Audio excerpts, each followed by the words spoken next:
So this is the alternate version of the pattern where we've got what we call a footside edge. So you can see that we've almost got an outlining thread around the whole of the pattern.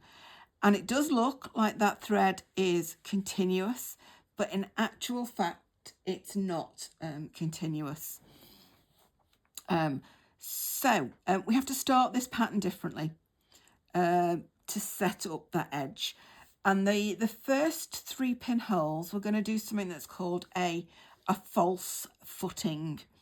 So it looks like the footside edge, but it's not worked in that way. You'll see what I mean when I come to the actual lace itself.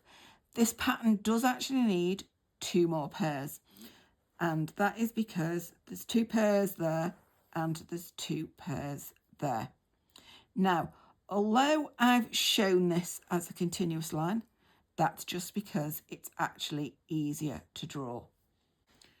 So it's important to know there's actually just 1 stitch there, not 2. So I'm going to draw above my pattern, and I'm going to do this edge rather than any other edge. So what actually happens at a pinhole is we've got a pair coming down, we've got a pair that comes across,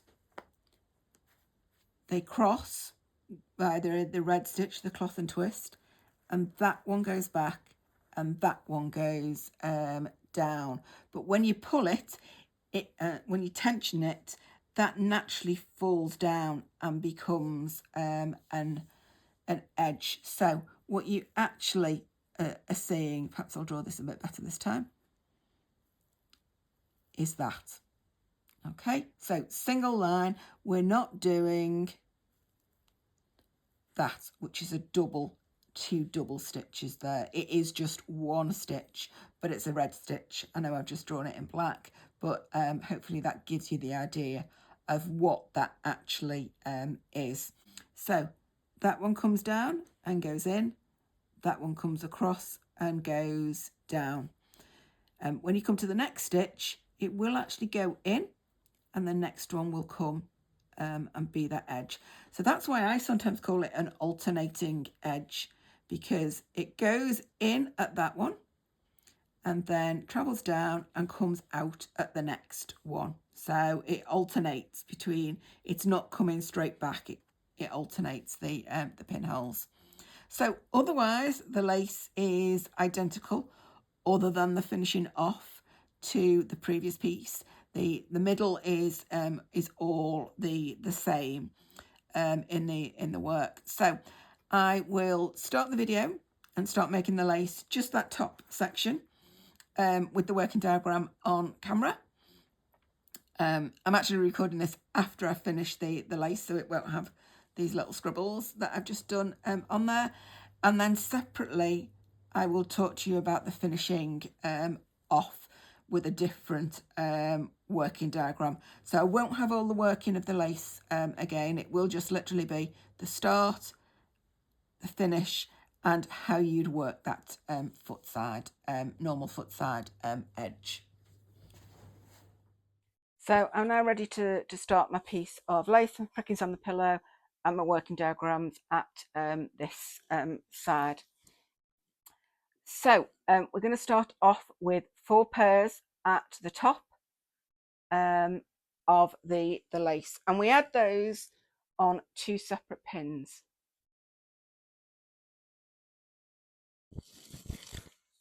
Just above our work, and we hang them on there open rainbow style. So there's one, the next one, oops, come off, those the right size, same size, and then start off on this one. So one, just pin in a bit more to hold it, 2,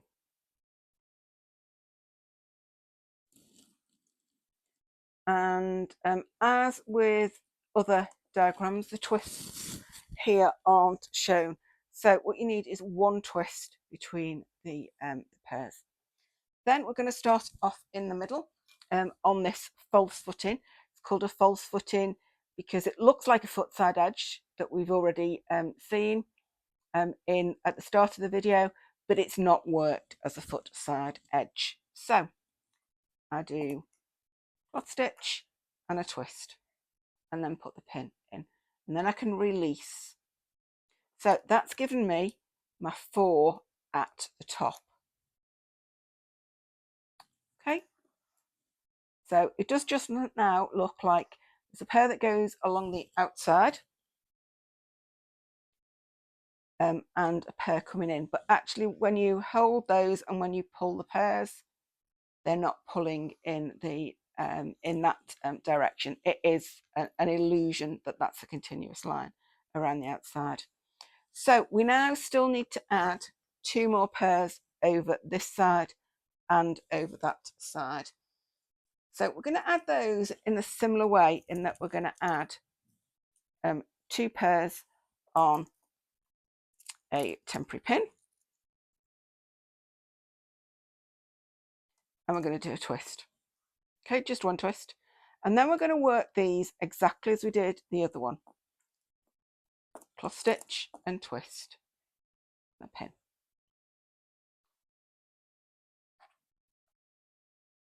And this time I can take the temporary pin fully out. So again, it does look like there's a pair that's traveling along the diagonal at that point, but actually when I pull my bobbins, I can see that actually it's not. Again, optical illusion. So let me come over to this side. So again, add 2 pairs in. 1, 2. Exactly as before, 1 twist. Cloth stitch and twist. Pin.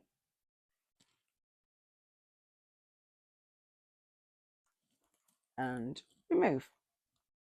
Pin out. Okay, so we've now got 2 pairs for the outside. We'll ignore the fact that they won't always stay on the outside. And then we've got our 3 pairs in the middle.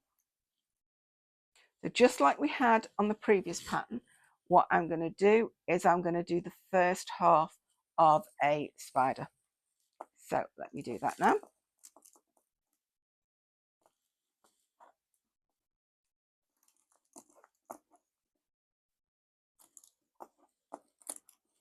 See, they're moving about an awful lot to start off with, and that's fine. Okay, they'll start in a minute to get into line. So I've tensioned that up as I would a spider, just by stroking, and I'm going to use that top pinhole. Okay, so let's just do a bit of lengthening and shortening, and then I'm going to do a twist on both of those and cover in cloth stitch as per the working diagram. And now I'm going to work on one side as my foot side edge. So as with the previous pattern, we're not adding any more on the outside. So I'm going to twist my pillow for this, so that you can see me working in the direction that you'd normally be working a foot side in. Okay, so the working diagram is in place too.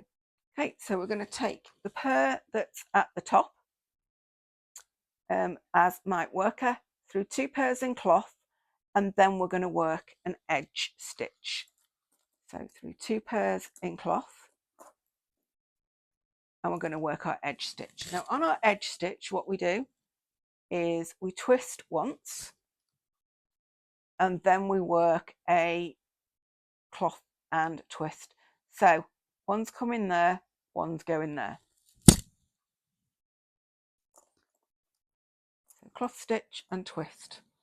And the pin is sometimes known as, I've heard it called, pin after 4. So normally we've been pinning there. So that's after 2. So two bobbins, not pairs. This one is going to go after 4. So 1, 2, 3, 4, pin in. Okay, tension. And then go back. Okay, so I'm going to twist twice, and in this pattern I'm now going to hang in an extra pair. So this is identical to the previous pattern now on this side, and I'll do a couple more foot sides. So put that over there for now. So back through 2, twist the worker once, work cloth stitch and twist with the edge, and then put your pin after 4. 1, 2, 3, 4.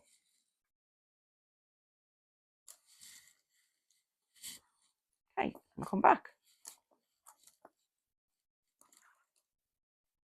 Twist twice, pin in. Add another pair.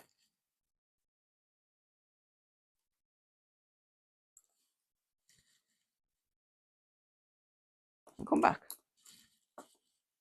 So we'll always work through for the whole lace. The passes will always be worked through in cloth stitch. Then before we get to the very last stitch, after we've worked through the 2, twist the worker once, cloth stitch and twist, and then pin after 4. 1, 2, 3, 4. Okay, and come back.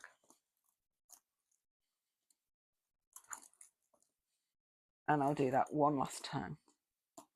So I've twisted twice to put the pin in, to add another pair.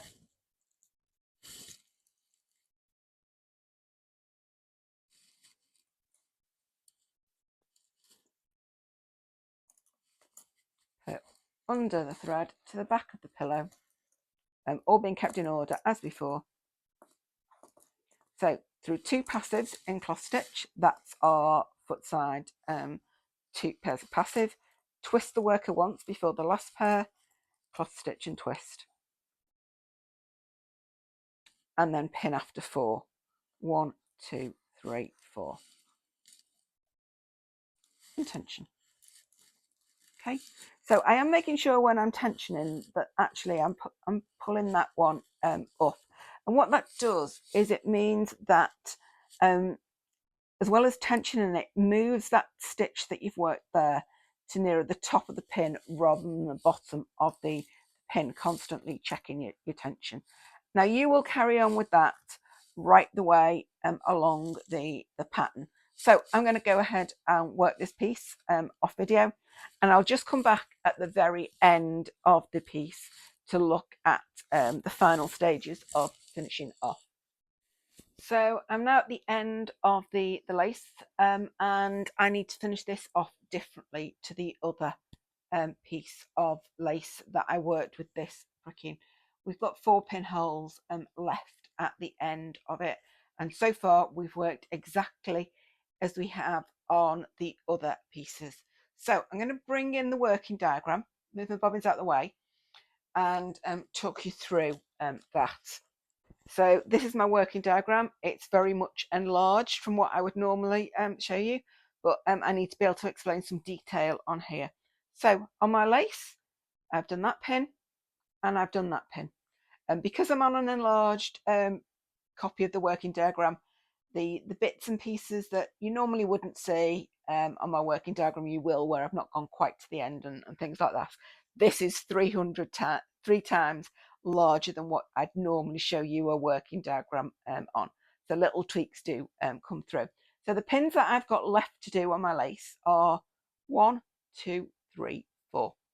So I need to try and maintain this central area where everything is inside the edge, and maintain that edge right through to the bottom of the lace.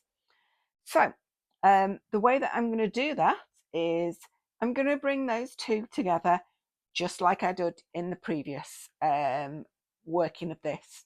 However, then it changes. So what I'm going to do is I'm going to take both of those out to the edge and I'm going to stop.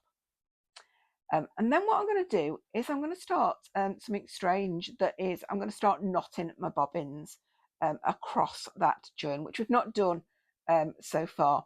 But I'm also going to use a technique I was taught on a Chantilly pattern to do that, which is around supporting the knots that we're going to make with a pin. And I quite like the method. So you would normally knot. I'm just going to do that knotting slightly different. So once we've knotted that pair, we're going to come back and we're going to take our edges back to the center. And that one will want to pull right the way down unless we pin it to support that first part of the knot. That'll make more sense when I come to actually do it on my pillow. So we've got 3 pairs that we're going to knot. We're going to knot those, and those. But the ones that are the edge pairs, we're going to continue out to the edges. So let me now go and do that on my pillow. I will leave the working diagram on screen up top while I'm doing it. So let me reposition. Okay, so we are at this central point. I've taken my worker across to the center, taken my worker across, and that was just as the previous version. So cross stitch. I am going to twist them both once and put the pin in. I'm only doing it once, not twice, because they are going to go straight out, so it's quite tight in there. So I'm then going to cover that with a cloth stitch and take them both out to the foot side edge, the relative edges. So let me do that on both sides. So let me just work on this side to start off with. So I'm going through 1, 2, 3 pairs, and that's what I've got on my diagram. I can see 1, 2, 3.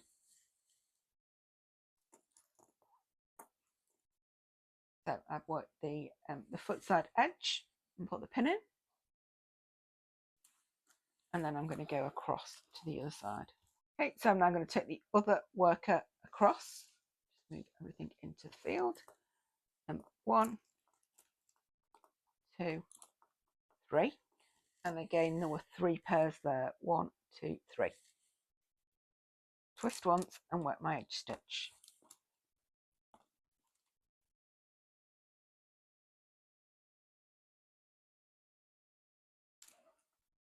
Okay, so now I'm going to start the knotting with starting off with the 2 inside passive pairs, 1 from each side. So it's that one and that one, but I'm going to knot them thread by thread. So let me first of all make an extra hole in my pricking. So it's between the 2, but as near as the top as I can, or relatively near the top. Okay, so what I'm going to do is I'm going to take the top bobbin of the 2 and I'm going to knot it. So cross my bobbins over, bring one through. Okay, so that's nice and easy. I'm now going to put the pin in. Okay, and this is going to stop me doing stuff too tight, but it will also hold everything in place while I'm doing stuff. So other bobbins, cross, pull through and tighten, and then when I've finished, then I can remove the pin. Okay, and then I'm going to throw everything out in and try and keep them in order if I can, just for now. So next one, if I want to do it against the pin, I can do. Take the pin out, support it, support the knot. Okay, and do the second half of the reef knot. Take the pin out, and it's done. Okay, so although it sounds complicated putting a pin in and keeping on moving it, then actually it's not nearly as bad as you think it's going to be. So the next thing I'm going to do So the next thing I'm going to do is to take the, so I've done that one there. I'm going to take the pairs that are the edge, have done the foot side from both sides through 2 pairs on both sides, and then we're going to knot that. So I'm going to take this one through 2 pairs, 1, 2, and let me take the other one through 2 pairs.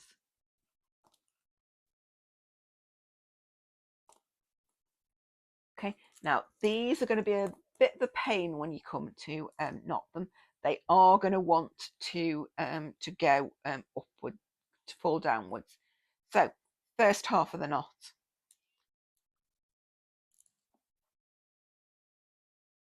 remove the pin, put the pin back in, tighten. Second half of the knot,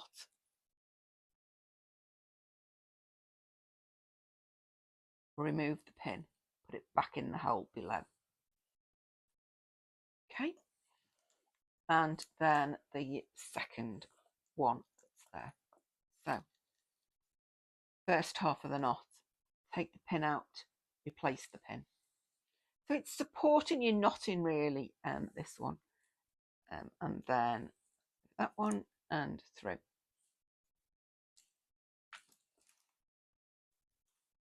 Okay, so take the pin out.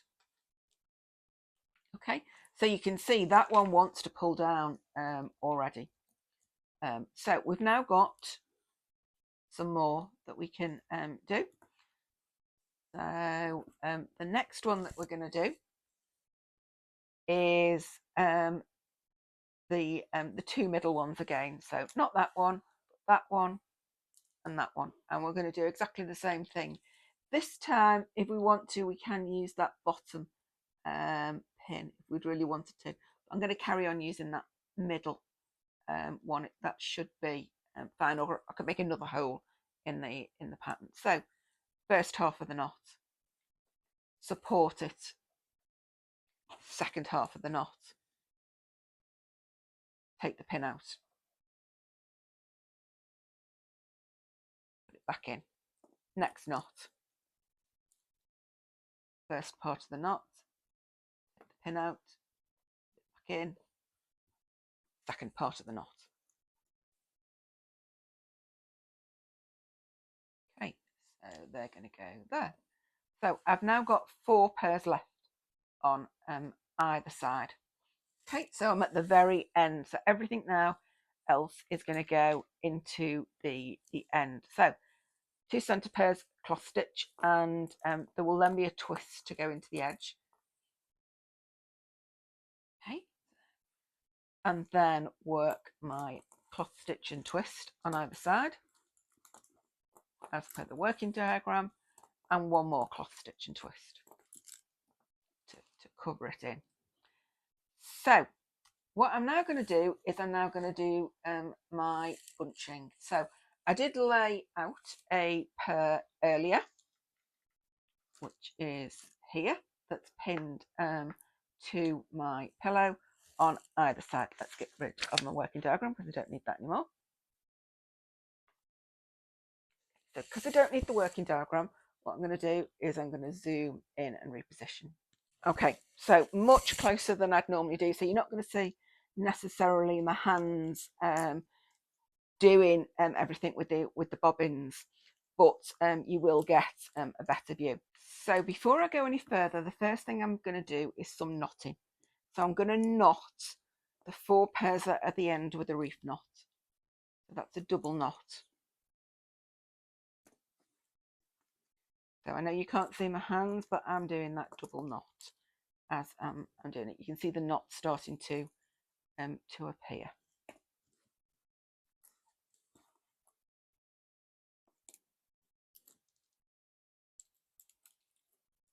Three done.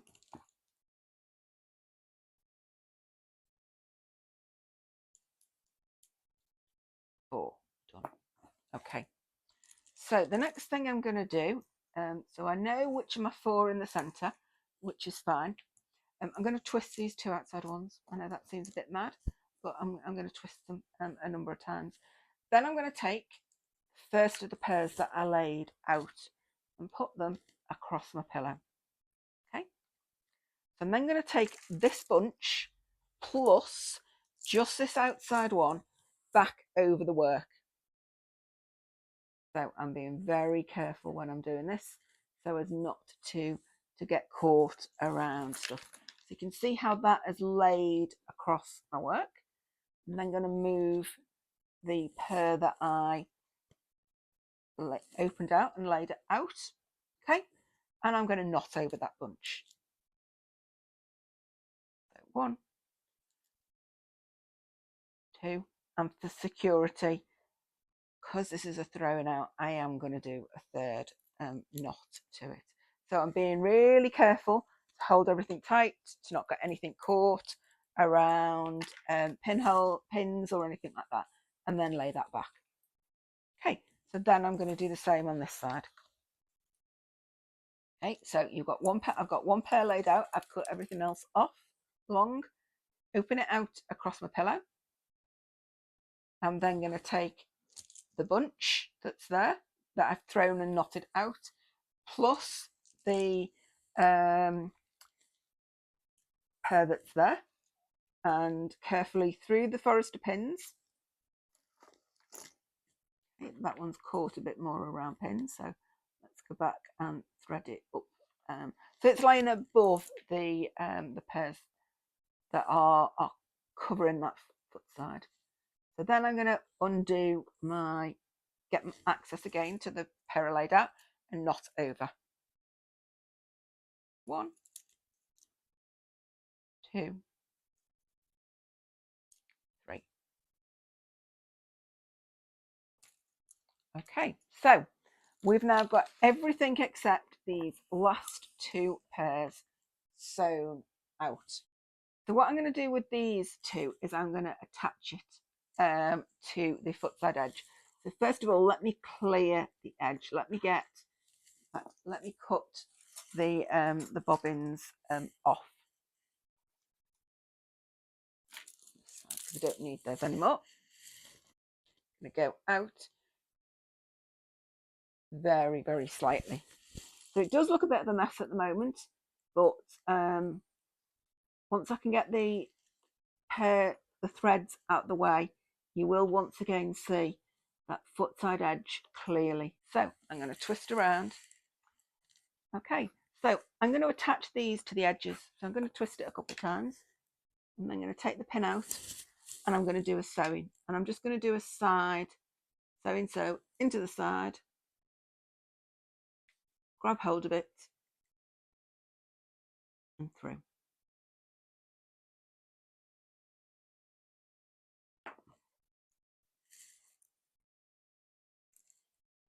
And then put the pin back in the hole exactly where it was before.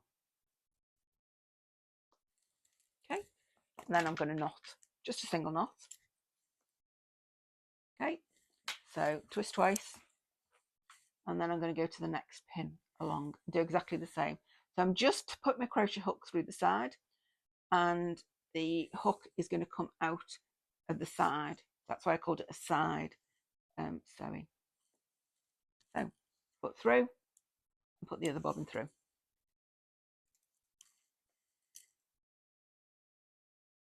Okay, so this edge will be very slightly thicker, but you won't really see it. So I'm going to knot again, and I'm going to drop one pair and just take out the second one, and I'm going to do a sewing around there, so around the bar that's in between where I was twisted before, but I've only got one, and one sewing it into that pinhole. So just bear with me. In, 10, through. If you were going to attach this material, what you could have done is just stabbed the 2 full of the threads that you're going to have through. So that's one. It's held quite well there. And then the next one. Through the hole. Pull through. I'm going to let go of that one because the loop vanished. So in. Pull the loop through. This time just put the same bobbin through. So what that's done is it's thinned out my two ends and taken one out, one pinhole, one out the next. Because that sewing includes a knot, those are now secure. Provided I'm not going to wash this, which I'm not, or wash it lots, which I'm not, and then I'm going to cut my ends off. So I'm going to repeat that at the other side. So let me twist again and let me get my threads in order. Let me cut the bobbins off first. It's a bit easier to manoeuvre when the threads are off. So just doing a quick sort. Yes, I can see that pin and the next couple quite easily. So I'm going to twist 1, 2, and sew into this pinhole just by going straight in, turning my crochet hook, grabbing it and pulling through, or the bobbin through. Got hold of the loop, or the bobbin through. Okay, and pin back in the hole.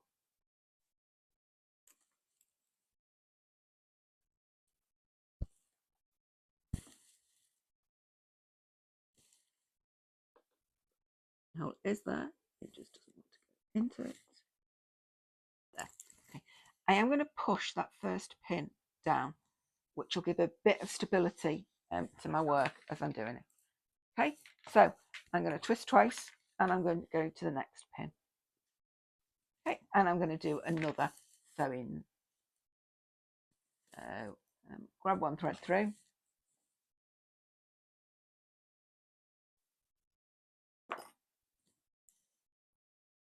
Other one bobbin of the pert through the loop. Put the pin back in and do a knot. I forgot to do a knot on the previous pin. Right, so I'm going to drop that one and I'm going to take this thread through this bobbin and I'm going to sew it on the bar between the two pins. Okay, otherwise it'll just be hanging loose. So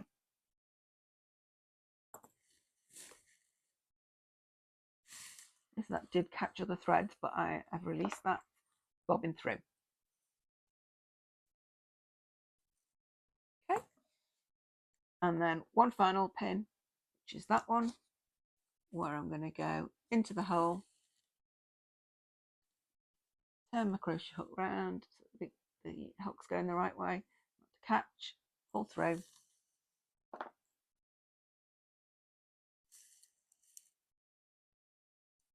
and pin back in the hole. And that is our piece of lace finished, other than the ends of the lace being cut short, which we'll do once the lace is off the pillow. So the working in the middle is exactly the same as the previous pattern. Let me zoom out. What you can see here is that when I worked this, I decided to add a highlight colour of the yellow into the work. Sometimes you can see highlight colours. I thought I wasn't going to see the yellow, but actually when it's done, I can see it. Just make sure that you apply a consistent tension, particularly on your passives, to be able to see the colour, because it's amazing that tension to the passives can make. I've tried it on a student's piece of work once, and literally that tension in those passives, suddenly the colour popped up, which it wasn't doing before. I have at the moment just cut the ends off with a little bit of a tail so that I can go back to that worker again.